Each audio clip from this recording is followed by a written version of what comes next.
क्या आप जानते हैं हार्मोनल और जेनेटिक फैक्टर्स के इंटरप्ले से भी आपको हेयर लॉस हो सकता है। हेलो, मैं हूं doctor Shreyansh Bansali, dermatologist and hair transplant surgeon. आज बात करेंगे एंड्रोजेनेटिक एलोपेशिया के बारे में।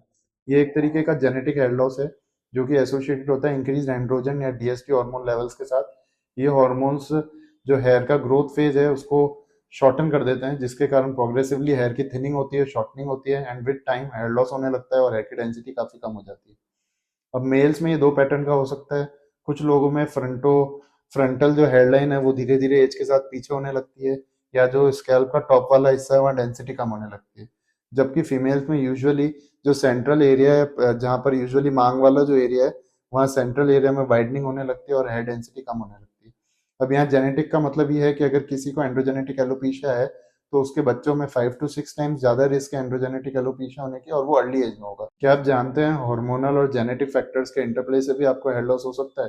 हेलो, मैं हूं doctor Shreyansh Bansali, dermatologist and hair transplant surgeon. आज बात करेंगे एंड्रोजेनेटिक एलोपेशिया के बारे में। ये एक तरीके का जेनेटिक हेयर लॉस है जो कि एसोसिएटेड होता है इंक्रीज एंड्रोजन या डीएसटी हार्मोन लेवल्स के साथ। ये हार्मोन्स जो हेयर का ग्रोथ फेज है उसको शॉर्टन कर देते हैं, जिसके कारण प्रोग्रेसिवली हेयर की थिनिंग होती है, शॉर्टनिंग होती है and with time here loss होने लगता है और हेयर की डेंसिटी काफी कम हो जाती है। अब मेल्स में ये दो पैटर्न का हो सकता है।